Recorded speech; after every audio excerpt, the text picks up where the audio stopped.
Good morning everybody. Alright, i5 Mazda2 towed in. Now this vehicle has come from another workshop. It came into us after having a good locksmith out to look at it. The workshop believed that it was a key issue, which it isn't. The car is immobilised, so we've got two keys that we know are good. What we're going to do starting off with this is I'll just show you the immo light. So the odd thing with this is the immobiliser light's on hard. I've never seen that before, but as soon as we stick the key in and turn it on, it does start blinking. So that's our PATS code or our immo fault code. I will show you as well. It's a hard one hand, but the key coil tests okay with the little tester. Try and get that in there so you'll see that LED will light up. Now, the fault code that we've got in this particular vehicle, grab the scan tool, is a B1681. So if we go back, this is it there, PATS anti-theft system transceiver fault. Now going over to some Mazda tech info, I'm about to start looking at some diagrams to see how this works. B1681, no detected communication with the coil. So that's a detection condition. Basically means that the ECU isn't seeing the signal from the key coil. Doesn't mean there's a short, doesn't mean there's an open, it just means that it isn't receiving that signal. So what we're going to do is try and get some info and some diagrams and hopefully get to either this PCM or the key coil and chase that up and see what's going on. Alright, so pulled the pin and decided to go just get to the key coil here. So this key coil, we've got, what do we got, 3 wires or 4 wires? We should have 4 wires here, 4 wires on the back here. Now we're going to check for our power and our ground. So I'm going to unplug this thing. My hands are frozen this morning, so I'll get this unplugged and we'll check for our power and our ground at this key coil, and then we'll check the 2 signal wires that go back to the PCM here and check we're getting a signal out of this little bugger. Alright, so I'm going to show you what we've got on these signal wires. Based on this, I think I know what we're going to be looking at. I reckon we're going to be looking at a PCM. Reason being, as you can see, 6 volt bias on both of them, and it just constantly gets pulsed down the ground. Now the pulses are actually at the same time that that light is getting flashed. Why that light's on solid, I don't know, and I don't like it. But we do have antenna.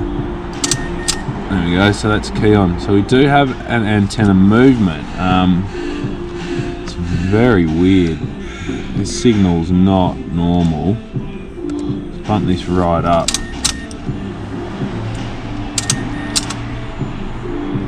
That doesn't look right. It's a 12 volt square wave key on, and then key off, down to 6 volts, back to 12 volts. That's odd.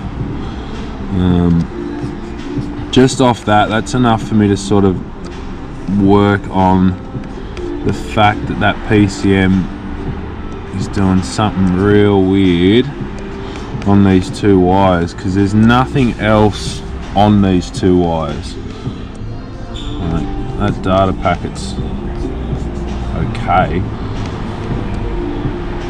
Yeah, that's weird, very weird. I think what I want to do next is I want to get to the PCM and actually see what's happening there. I might even try and unplug it and just make sure there's no sort of backfeed on those wires.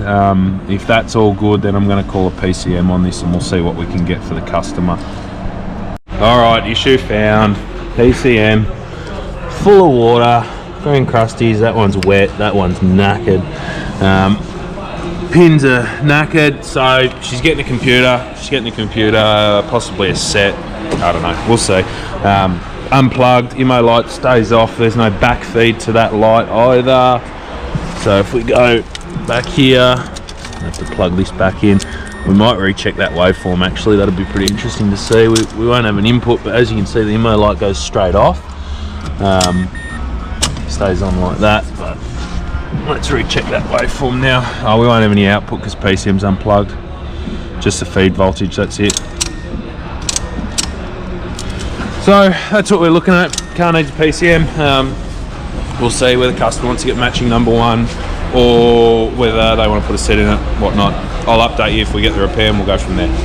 Alright, so onto this connector. Trying to recover it. This side's not too bad, still going to get it clean, but this side is where our problems are. Pop the fascia cover off. Corrosion's always worse under these covers, I find, in bulk connectors like this. We had a snap pin, so I was able to extract this little bugger from this terminal here. It's not too buggered up. This one's a bit burnt up, but it should still be alright. It's hard to focus on that, it's too small. Everything else actually looks okay. There's a lot of green corrosion on the plastic here, but the terminals are okay, so I'm going to scrub and clean everyone. We've got a terminal cleaning kit, so it's got a little brush with dielectric grease to apply grease in there.